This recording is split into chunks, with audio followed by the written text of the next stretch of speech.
And we're live. Hi, everyone. Welcome to the new members presentation, the second one for February. Just to introduce myself briefly, I'm Mel. I'm the new content manager at BGA, and it's great to be here today. We're really happy to have our new members, and today's live session is to present the new members. So welcome, guys, and great to have you at BGA. So we look forward to hearing today 10-minute presentations from everyone to find out who you are, what you're building, and what you're doing. So yeah, pleasure to welcome you. And without further ado, let's get started. Vincent, would you like to kick us off today and tell us about Niftycraft? Yeah, with pleasure. First of all, welcome Mel and to BGA, and thank you for having us on this panel. Really excited to be here and to see what everybody's up to. So I'm Vincent, and I'm the CEO of Niftycraft, which I'll present here in a moment. If you can see it, so Niftycraft basically is founded by myself. I have a gaming background. I've been in gaming for 13 years, mainly in MMO, RPGs, and strategy games, free to play, targeting Arabic speakers. I built the first MMO with authentic Arabic content with a few million users. And in our games, being RPG and strategy and multiplayer, we had a lot of pressure for gold farming. So we've experienced, we have good experience with those who used to be our enemies, the gold farmers, and now with the new model that blockchain facilitates, could be our good friends. Helping me is Sheva Tierli, who's the former CEO. He's the founder of Crytek. So under his belt, he's got titles such as Far Cry and Crysis, as well as the CryEngine building engine. So what we're building is essentially a solution for games to be able to sign their items as NFTs to be interpreted and understood in other games, and vice versa, to be able to import NFTs items as NFTs coming in from outside of your game world. I mean, as game developers, we've seen that. Interoperability between chain is one of the promises of Web3. And to a very large degree, if that interoperability and portability of items between games does not happen, a very large part of the promise of Web3 falters and falls apart. So we're working on that. It's not going to be easy, but we're taking on this challenge. We call this set suite of smart contract craftware, and we're releasing this solution in our own first in-house game, which is a tactical 2D MMORPG called The World of Niftycraft. So we hope that The World of Niftycraft will be able to sign its own items. Well, we know it will sign its own items to be used in other games, and vice versa, and therefore this way start a sort of like a flywheel. There may be a lot of apprehension towards item portability between games, but other than this is the one of the promises of Web3, we see a few indicators that this is something very desired by game Web3 game developers. So this here, the game I'm streaming is Castaways. You probably know that Castaways has partnered with Digis to basically include the Digi skin inside of the Castaways game. So this is the Digi selector. If if you can select your own Digi, basically you can skin your character inside of Castaways. It's not only about like just entering skins and cosmetics, but in our solution we also provide a library to mutate the metadata, the properties, basically the stats of the items between games. We're game developers. We understand how fragile game economies is and game balance, how sensitive it is. Um, but there are many benefits to item portability. for both sides of the basically transaction. You have the game that exports its items and the game that imports its items. So those who export it, who gives the ability to export items, well, they naturally give more utility to their NFTs because they can have use in other games. And we're working on a provenance chain enablement. So as the as the item travels from game to game and from holder to holder, well, we keep track of naturally, thanks to distributed ledger technology, we can keep track of the provenance and somehow allow for various models of monetization. On the side of the game that accepts items from outside, what we've seen with some of the studios that we're sharing the idea and the demo, actually, like early stage prototype with, is that it's a way for them to do user acquisition. So, if you want to target, for example, DG holders or the holders of a certain item from another game, you can immediately use Craftware to give these items utility inside of your game. Therefore, really, in a very targeted way, try to attract these users. Um, and if you think about it, I mean, in our gaming market, there's maybe about $120 billion a year in in-app purchases, and those free-to-play in-app purchase-based games spend about, I think, 60 or 70 billion dollars on advertising to acquire users. That's until before the IDFA deprecation and the ATT fiasco. But yeah, it was, I mean, it's still tens of billions of dollars that go to user acquisition. And who enables this user acquisition is the duopoly, Facebook, Google, with a lot of opacity in there. All you can say is like what country you want to target, and that you leave the rest to their own AI. While it works, it's also, I mean, they take the hefty fees for doing so, cutting into our margins. So using that, disintermediating, kind of like disintermediating these guys to do user acquisition is one of the benefits that we've seen with the studios that we've been talking to. So basically, what we do is we provide you with local crafting engine that can complement, your existing PlayFab and Nakama, or your own server side, to basically interact with our signing and our mapping contract, so that your, let's say, beginner broadsword in game one can become an ingredient when you mix it up with other items in game two to build a golden eagle sword, and so on. So we're releasing this solution with our first game, which is a simplified 2D MMORPG. The focus is on crafting. I'll actually show you the game. The focus is on crafting. So this is why we decided to make it not open world, because that's gonna take us like 200 people and 5 years. So we just try to make a tactical approach, where it's simple, it's 2D, while keeping all the rules of the economy, where you can craft various items. And actually, so this is connected to Craftware, by the way, and actually allow for a way for players to craft for each other.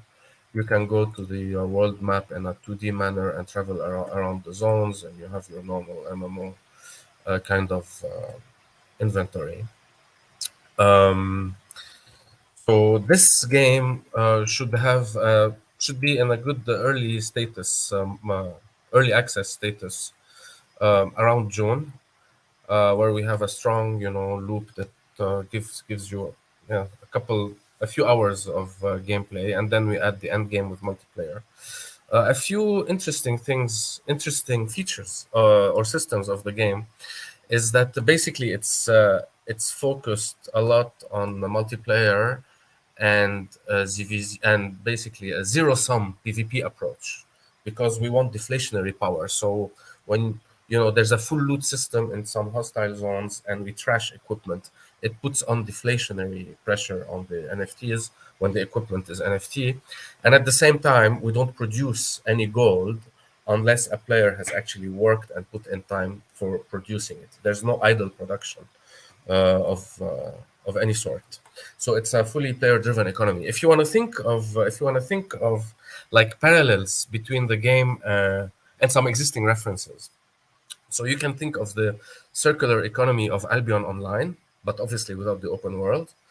The battle system of Slay the Spire, but instead of being turn-based, it's active time. So you replenish the mana and consume the mana like Clash Royale, and allows for group versus group. Slay the Spire is a single-player experience.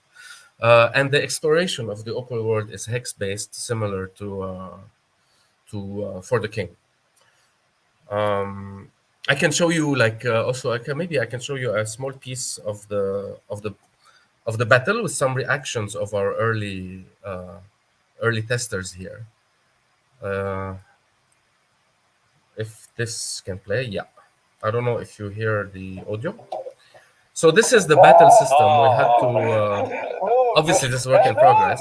You get the mana that fills up. You use your abilities, which derive from your stat, from your gear, and your gear is derives from the crafting, and the resources for the crafting derive from the work that you put in to produce, to gather and collect the resources.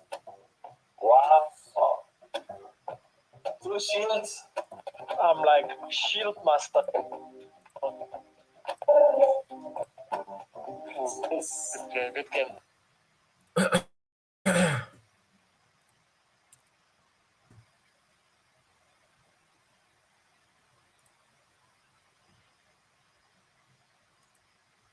So other than being casual and 2D as opposed to open world, it's a sandbox experience, which means when you go to the zone, really the main content you want to experience is the other player to promote PvP. And we don't have to enter like a content treadmill situation like theme park MMOs where you always need new levels and new bosses, and because it's more on the co-op PvE or single player experience. So, and we've noticed that casual and sandbox has we almost found no reference in the market that's similar to this. So yeah, this is, if you'd like to contact us, you can find me on LinkedIn or Twitter, or through the Blockchain Game Alliance. Thank you for having me. I'm happy to discuss more and looking forward to seeing the other presentations. That's great. Thank you very much, Vincent, for presenting and sharing a nifty craft in the game. We look forward to finding out more as time goes on. Great, thank you. Let's move on to our next member, Simon from Liquality. If you'd like to present your screen. Hey, great to have you. Absolutely. Okay, can you see it? Yeah, let me get it on. Fantastic. Okay. Let's see, 1 second. It's loading the presentation. Hey, okay, great. So I'm Simon Lapsher. I'm the co-founder of Liquality. My background is in engineering, and I've been in the crypto space since 2013. First, during consulting at Deloitte, then at Consensus, where we started, where Liquality was incubated. So I'll talk a little bit about what we do at Liquality and what we're hoping to come from the Blockchain Game Alliance and hoping to meet a lot of you at ETH Denver or wherever as well. So Liquality helps you unlock the value of Web3, and I'll talk about what that means. I think everyone here in this room understands that Web3 makes digital ownership verifiable. So now we have the ability to have digital property, right? And be able to secure that. But at the same time, there's so much promise of what's happening in the space, yet we haven't reached mass adoption yet. I don't know if you've seen this chart, but basically it pans out internet users versus crypto users, saying we're kind of like at the 98 stage of of the internet as it relates to crypto adoption. And the reality is that, I think that's the reason why is because it's really complex, right? Web3 today, both for users, if you have to go and interact with, MetaMask and download a 20-step process with seed phrases, it's incredibly complicated. As a user, you end up really frustrated. You don't want your gaming users to go through that. And as a builder, if you're building a game, you have to go and if you want to integrate Web3, you have to really specialize and build entire teams that will go down the rabbit hole of everything Web3, which is very time intensive, and of course there's a significant amount to learn and do, right? And so the experience is really evolving with things like Reddit avatars, where they built a wallet inside of their application, so users don't really know that they're interacting with crypto. Yes, there's some education of what a wallet is, they call it a vault, what Polygon, the blockchain, is, but to the average user who's using the avatars, it's an incredibly simple experience. And so that took Reddit over 1.5 to 2 years to develop, similar to others that are doing this. And what we saw, so Liquality is a wallet company. We had built a Chrome extension wallet that is used today by more than 20,000 weekly active users.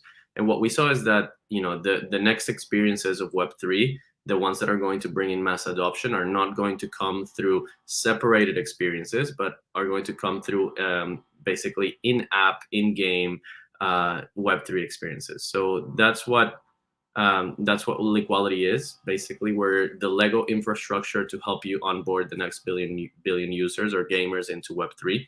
So in this case, basically, we help you build not only in-app, in-game wallets, but we also give you full functionality to create Web3 in very few in as little amount of work as possible. So for users, it's an incredible experience. You get a social sign-in, you get an invisible wallet. You don't really have to know what crypto is, and you get from zero to minting collectibles and having your Web3 experiences. And for builders, we built a no Web3 knowledge SDK that you can use to not only create wallets, which is what most people stay at, but we're looking at this holistically. So you can, with the Liquality SDK, you can integrate in-app wallets, but you can also integrate Web3 actions. So things like swapping for tokens, NFTs or collectibles. So you can essentially deploy a collection and deploy the act of minting inside your game. And then on top of that, we provide infrastructure. So things like conditional actions when you want an NFT to evolve without the user having to have any specific action. So it's listening to the different actions that are happening in the game, and based on that, it is evolving, right? And all of this we've built on a multi-chain infrastructure that allows you to switch on and off of any specific chain. And I think this is, we look at it as the holistic, like everything that devs need to build for what we call the ownership economy, while still upholding all the important crypto properties. So everything we do is open source. It's user owned, meaning that there is no custody for you to hold the user's assets. So we keep the ethos of what really makes crypto and Web3 great, which is user-owned, open source, decentralization, permissionless innovation, and we give the experience the best possible experience. And of course, we are multi-environment, so you can today build browsers and mobile games with Unity and Unreal coming soon. And something important is that we're thinking of this not only as a SDK. This is really a part of a larger vision of how do we do this while respecting the principles of what Web3 really means, which is how do we make this truly decentralized and be able to provide this with the most robust and reliable way possible. So we're creating the Liquality network so that people can build permissionlessly on top. So what this means is that there's going to be developers that are, it's not only us building functions, but we're building a community of developers to bring in as much Web3 functionality as possible so that you as the game, as the consumer of the SDK or the API, are able to take advantage of as many things as possible in the most reliable way. And so like I said, we come from a background of building wallets. The Liquality multi-chain wallet went live in 2020. It is the best way to look at all your different assets all in one. And so now we're taking all of the infrastructure from this multi-chain wallet and bringing it to you in a really simple way to consume it as an SDK. The way we look at it, this is a space that doesn't have a clear winner yet. And we're thinking about this in a future-proof approach where we're one of the only ones that are providing this in a self-custodial way without Web3 knowledge that has not only wallet, but also wallet and all of the Web3 actions that you might need to integrate into your game. And then we're making this, like I said, as part of an open, extensible network that is essentially able for anyone able to build on top. And for us, it's really important that all of this happens open source in an open source way so that you can verify and make sure that we're dealing with the highest level of safety as possible, because we're dealing with wallets, right? And yeah, and so thank you. We're looking for partners, so we're going to be doing the soft launch of our SDK at ETH Denver next week. We're running a hackathon there. So we're looking for partners who want to come build with us, as well as developers who want to participate in hackathons and building out functionality. So if you want to have the best experience in your game without giving up the principles of Web3 of self-custody and have the full experience, contact me. I'm at simon@liquality.io or Simon Lapsher on Telegram. Thank you. That's great. Thank you very much, Simon. Lots of great info there. And we've talked a lot about SDKs recently, and we'll be definitely talking a lot more about it. So look forward to finding out more soon. Thank you. Great. Let's move on to our next member, Shlok from GlipGG. Great to have you. Please go ahead and present and share your project. Awesome. Thanks, Mel. Am I audible? There we go. Can you hear me well? Yeah, we can hear you fine. Thank you. Awesome. So hey guys, I'm Shlok from Glip.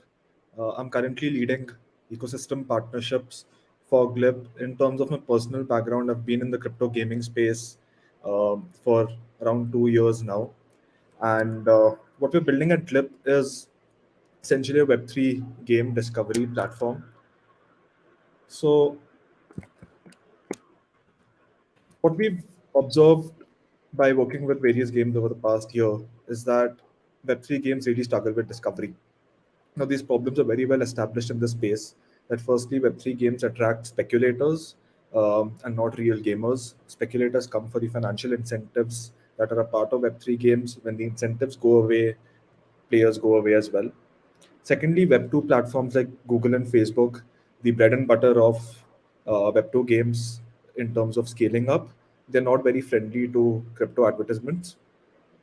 Finally, the first generation of crypto games, Axie Infinity and the like, they relied on guilds and the scholarship model for onboarding players. Again, with the crypto winter set in, that model is dead. So conclusion, Web3 games are struggling with discovery. They're struggling with acquiring users. And that's where Glip comes in.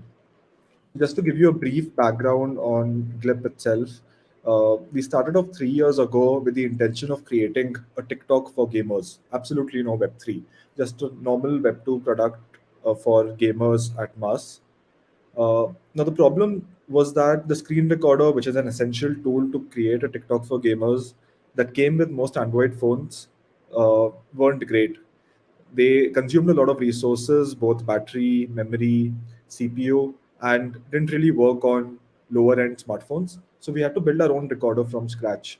And what we essentially created was the best screen recorder on Android, the best mobile streaming tools on Android.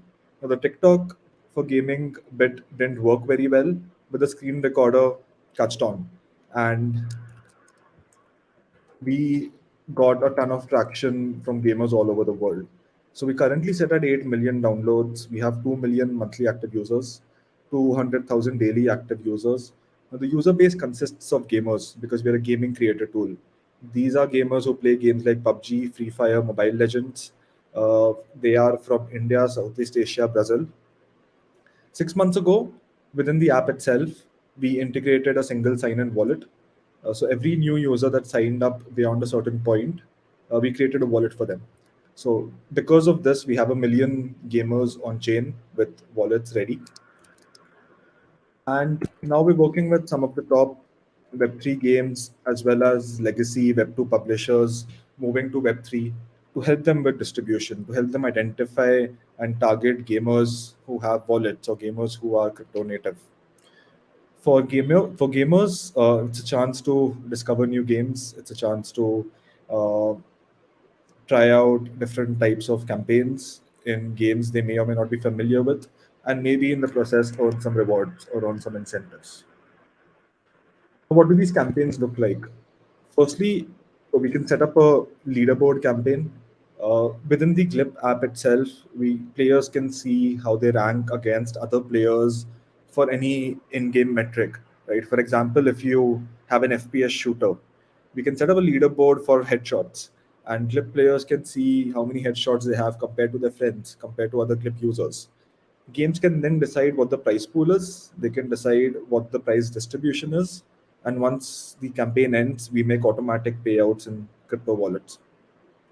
We did a $5,000 NFT prize pool with League of Kingdoms, where we gave away around 40 NFTs, and we got them 5,000 installs and 3,500 wallet connect. So we onboarded 3,500 gamers to League of Kingdoms on chain.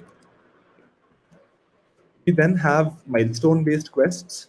So think of it this way: step one, install the game; step two, enter your username; step three, reach a certain level within the game.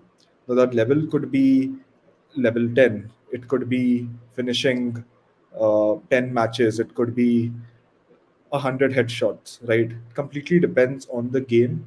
It depends on what you know drives player attention, what you know drives player engagement. And the intention is, rather than just doing a simple CPI campaign, which is very, very popular in Web 2, we can actually incentivize players to spend meaningful amount of time within the game itself. So we worked with Kakao Games for their first Web3 game, Birdie Shot, where the campaign was to reach tier 4 in the game. That took on average 6 hours of gameplay. And the prize pool was $5,000, and we got them 15,000 install button clicks and 1,500 people completing the quest. And KOLs played a huge role in Glip itself growing. We have a massive network of KOLs across all of our target geographies. We've been working with them for 3 years now, so we know who provides the best return on ad spend. And now we're essentially opening up the KOL network to all of our partners. We did a KOL campaign with Netmarble for their first game, King of Fighter Arena, and got them 12 million integrated ad impressions, 1 million live stream impressions. Finally, we can run community building or social media quests. Within the app itself, you can incentivize players to follow you on Twitter, like your tweets, retweet your tweets, join your Discord. You can then raffle prizes amongst everyone who completes these activities, or you can reward every single player. Uh, we did a campaign with Intella X, got them got them significant traction on their social media. So that's essentially Glip. We are an app full of hardcore mobile gamers that we're now leveraging to bring distribution to Web3 games, and uh, really also onboard these players onto Web3, because as the games keep getting better, we will be ready with a massive army of mobile gamers and from countries all over the world to really play your games. That's it for me.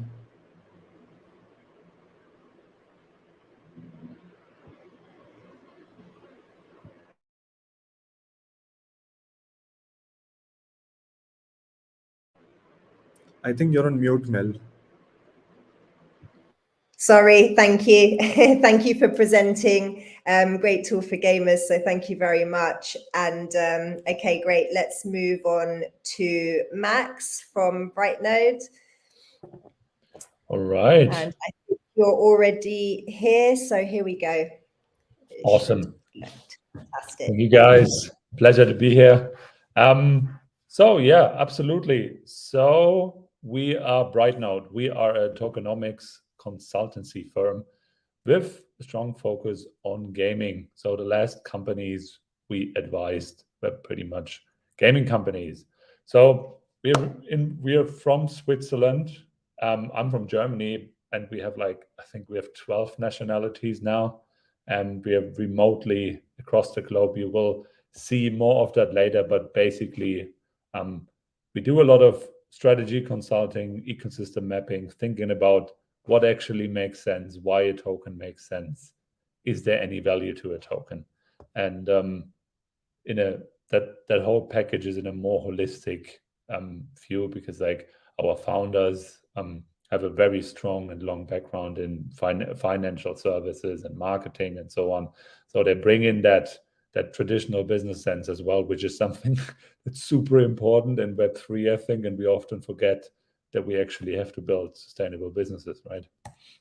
So one thing I often do, and I'm the head of Machinations, and I usually lead the Machinations team, and I only do the tokenomics, but what we realize is so many ideas, especially in gaming, are they're not poorly defined, but usually is a great game idea, and then the token ecosystem doesn't necessarily make a lot of sense, and it doesn't really fit into the game.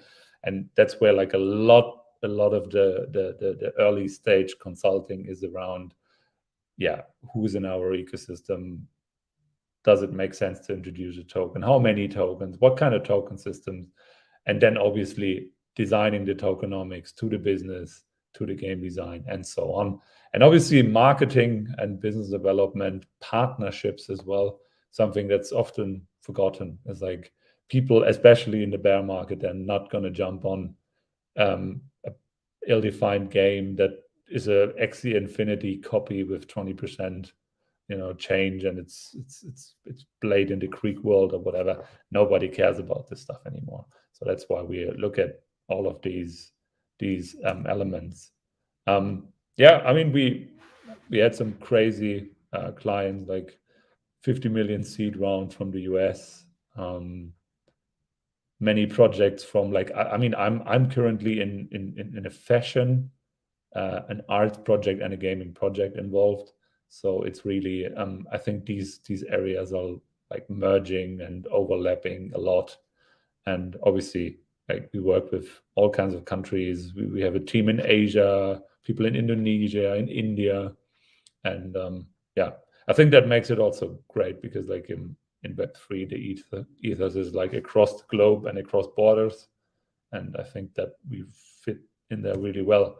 One thing I wanted to bring, and I think it's one of the most essential things, is just what do we do in gaming? And this is one example process we do in Machinations, and it's aligned with the Machinations partner process. So for the people that don't know it, Machinations is a simulation and design tool for tokenomics. So you can design a game economy, define some KPIs, and then simulate certain outcomes, inflations, NFT floor prices. It's really modular and atomic, and that's why it's very versatile. So like I mentioned before, it's very much about economic business KPIs. What's the goal of the business? What are the personas and core activities? Obviously, when it comes to games, it's the design and validation of core loops is essential, super important. Figuring the game out before it starts with the tokenomics, and not one after another, because sometimes it doesn't make sense to introduce a token, and this is really, really important.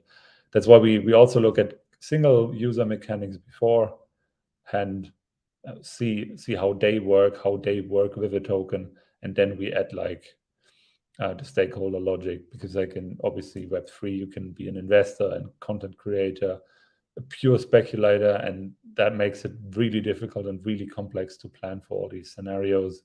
So that's why we're literally doing like, we identify risk for example, inflation, price stability.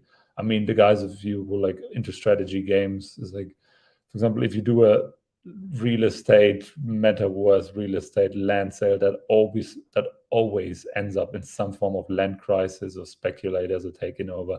So really like tons of risks involved, and it's very easy to like crash your economy, you know, after a few months. I think, you know, like nobody really thinks that Axie Infinity will ever go back. They have a lot of initiatives, and maybe they do, but I think the core economic functions are, they're very hard to recover. So that's why we do once we have these scenarios, obviously we run them, and we run simulations and validations of what we defined, and obviously test it against these economic and business KPIs. And once we have all that, we create a final report where you can, we define some scores, look at some risks that are involved. We show you the results of simulations, and usually give also an advice on how to stabilize the economy, or tell people, okay, here after, you know, medium user growth for the next 3 months, you have like a speculation bubble, or maybe you have very, very high inflation that's going to ruin your token, or maybe your governance token is just like not as used as you thought, and that could be a high risk. And I mean, deliverables in this process is really these simulations. We look at staking mechanisms, look at NFT floor prices, we look at token allocations, how they affect the entire system. So token models, like I mentioned, utility tokens or governance tokens, and obviously do this to test different usage and risk scenarios, and obviously also different user behaviors and scenarios. So if there's 80% of the people are just holding on to their NFTs or holding on to their coins and not spending them, would obviously be a huge blow to any fun economy. So these are the things, and it can get insanely complicated or not. Like, that's the problem. I think the process in Machinations is really the most important thing, because like I met a lot of like game designers now, and they started Machinations, and they got really frustrated and lost in the process. So that's why this very structured approach makes sense. And usually we also get you like the spreadsheet where we identify like token or ecosystem risks, economic risks, behavioral, financial, whatever. And then we usually tell you, okay, like if this happens, you could have a very, very high risk, or also some other things might not be really relevant in the beginning. So this is just deeply look into your economy and making sure that it's stable and works.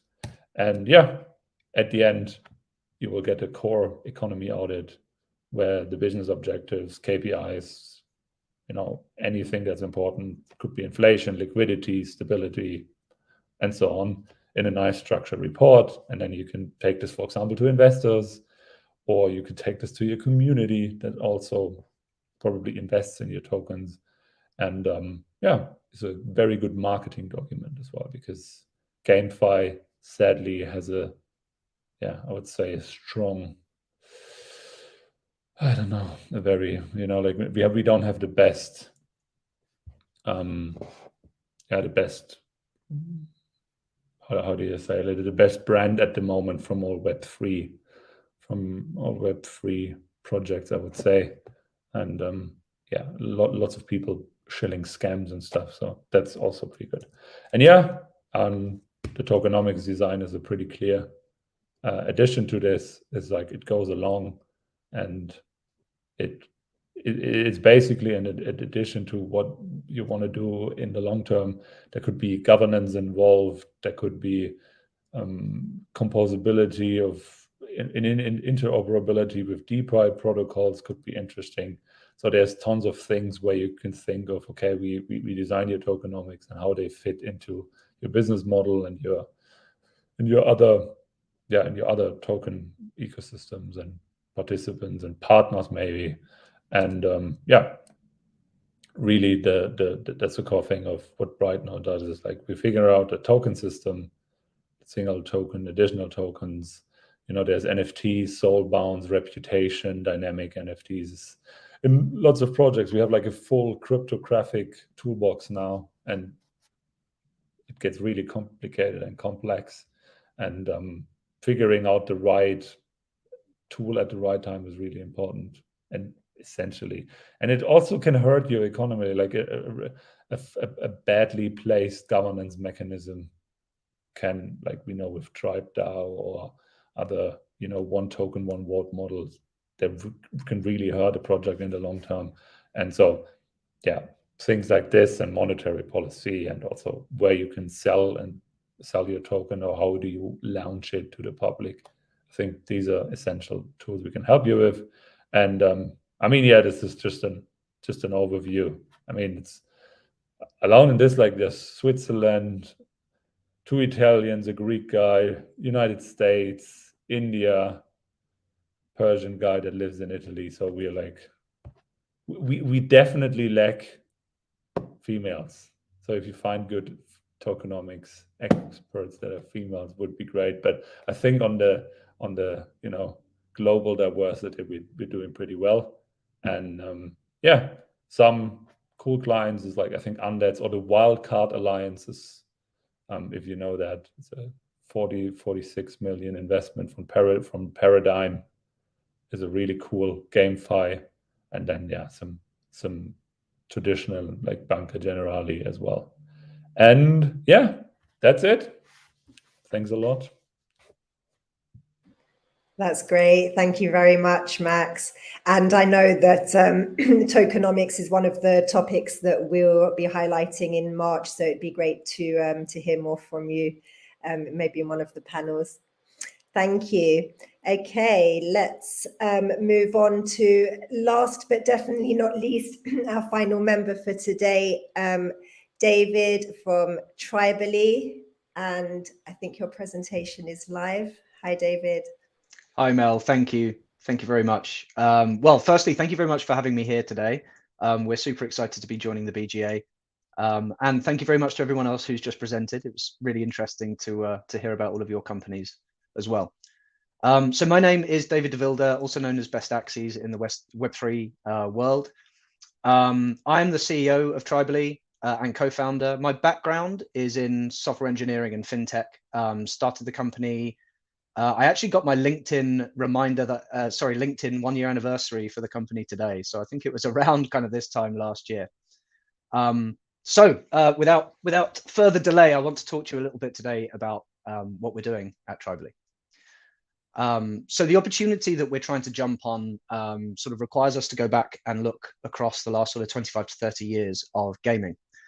And we can see that every big generational shift that there's been over that time period has created these huge billion-dollar opportunities in people providing technology as a service to the gaming industry.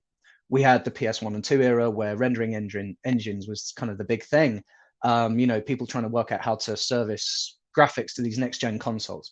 And then moving through the PS3 and PS4 era, we had the rise of, the Unity end-to-end platforms, which were sort of taking the rendering engine, the graphics engine, the modeling, and animation studios, and they were kind of packaging these things together to create like an end-to-end platform for developers. And then, of course, the mobile gaming era, where we saw the rise of advertising networks as they sort of shifted the very fundamental economy of gaming itself. And there were some huge winners in that sort of opportunity as well.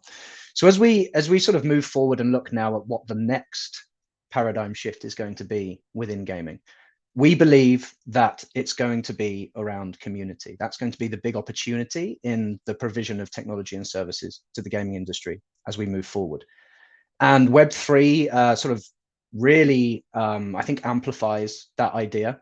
I think most people that are within the Web3 gaming space will sort of understand that community is a huge part of Web3 gaming, and it's almost a fundamental, whereas, maybe in Web2 gaming, it's seen as a nice to have. But the problem is that community is really difficult. It's nuanced. You absolutely cannot just one size fits all to every game and every community, and it's especially difficult to deliver and sustain at scale. So, and that's where we come in. That's what we're trying to solve as a company. So we've been building everything that's required to enable and engage global gaming communities at huge scales. We've been delivering across lots of different service verticals, so from web experiences to infrastructure, providing consultancy and best practices, data and analytics, and then engagement patterns and insights off the back of those, onboarding solutions, tokenomics, user acquisition, and also esports as well. And recently, we're also sort of getting more and more into the sort of social presence and content creation side of things for the community building aspects as well. So we believe that this is the next generational billion-dollar opportunity, and we have been working really hard to sort of cement ourselves as the thought leaders and the best in class at doing that. We are already working with what we believe is the best in class partners across the Web3 gaming space, and we have some really exceptional partners and games and platforms and infrastructure companies that we're partnered with. So what we've been doing for the last year or so is sort of summed up by this slide here. We've been working with games, and we kind of supercharge their community growth. We try and make that as scientific as we can possibly sort of do, and it's difficult to do that, right? But what we do measure is engagement, and we sort of do that through two ways. That's through gaming time and market activity. So for example, if we're releasing a tool or an experience, or we're running a campaign, if we can sort of work out that we're increasing the amount of game time that players are spending, we can work out that the impact we're having is having an increase in market activity. Those things tend to be very well aligned with the goals of the developer, and so we sort of use that as a measure of success. So essentially, games can enjoy higher LTVs for their player base. They can enjoy better sort of onboarding experiences and therefore better retention. And generally, they will, make more revenue from the increased market activity that we provide. We have a whole host of case studies, of which there are a few on the right-hand side here. So just to sort of spin through those really quickly, we doubled the market volume on one particular project, by delivering a tool that sort of allowed them to explore the gaming utility of these assets more so than sort of the collectability. We've done a couple of projects. We're an official partner with Axie Infinity and Ronin, and have been for a year, sort of coming up to a year now. So we've done loads of work with them. We've made an onboarding guide for them that trebled the number of new user signups as we released it. We've done various game mechanics guides, but probably the most successful one we've done has been the breeding simulator, which caused a 10x spike in breeding activity, and therefore token burn when we released it. So this stuff does work. However, the data that we have is very much in isolation for that particular case study, right? And that it works in that particular bubble and that particular context, but that's not really good enough. We want to go further than that. And so the problem that we're hitting up against now as a company is that community isn't considered a first-class citizen within the gaming growth stack. So we speak to lots of games teams, we speak to their marketing departments, and community is always seen as this nice to have, right? It's not a core pillar of what they're trying to do. And despite when you speak to these teams, they can all feel that community is important, right? Everyone that is in a game can feel how important the community is to that game, especially within Web3 gaming. But we cannot prove that at an industry level because the data just doesn't exist yet. And that's again what we're coming in and doing, and this is our focus for this year. So we're going to be providing games with user data, which will combine analytics across activity from multiple chains, multiple different gaming platforms, looking at transaction histories, gaming histories, the community touch points and the social touch points. And that's going to unlock an incredible level of insight in terms of user acquisition strategy, engagement and retention strategy. Right now, games are only able to look at this product data. They have their own internal view of what works and what doesn't, what makes us sticky, what makes us not sticky. But that's really, really disjointed and cut off. And when you think about combining that with a gamer's entire history of everything they've done within the space and other spaces, you can imagine you're going to unlock the ability to really supercharge some of your UA and your retention. We are building an MVP later for this year, and we have to be able to collect that data, and we don't want to do that in a kind of Zuckerbergy way, right? So actually the approach we're taking here is that we want people to be able to feel a sense of ownership over that data. We want them to understand that it is being monetized to drive user acquisition and marketing activity within gaming, and we want to be able to reward people for exposing that data. And not only for exposing the data, but the more activity you're doing within the gaming sort of ecosystem, we mean the wider ecosystem here, the more tokens you're going to be able to earn. So it's kind of this twofold: I own my data, but also I'm kind of getting incentivized to get involved with new games, new communities, try out new things. So we are raising capital at the moment. We are just over 50% committed on our current round that we're looking to close at the end of March. And we're planning to use that money to hire a few more engineers so that we can really ramp up development on our MVP that we're looking to launch in Q3 or Q4 this year. Very, very quickly, I know we're running out of time here, but just a quick sort of shout out to my team. So we've got 4 fantastic co-founders, 2 of which I've known for about 20 years and went to university with. And the other one is Amy, who, if you know anything about the Axie community, you will know who Amy is, because she is by far the most respected kind of web developer, graphic designer, UX designer within the space, and probably the most talented I've ever worked with in my career. And we have a fantastic team as well. We have a majority female engineering team, which I'm super, super proud of. And I've never actually encountered that anywhere else in my career. We've also got fantastic support from our investors and advisors as well. So I'm not going to call out everybody on this list, but between them, there's an absolute wealth of experience that comes from both Web2 gaming, Web3 gaming, big tech, and that's me done. I think I've spoken as quickly as I possibly could to fit that in. But thank you again for having me. That's fantastic. Thank you very much, David. Great project and great to see. Thanks a lot. And thank you to everyone for joining today. Thank you for your time in sharing your projects and with us, with the community. We're delighted to have you as members and look forward to collaborating with you soon. For anybody, all the details for the presentations today are below with the links to the projects. You can also contact the BGA. And that's it. Thank you so much, guys. Great to have you. Cheers, everyone. Thank you very much. Bye-bye. Have a nice afternoon.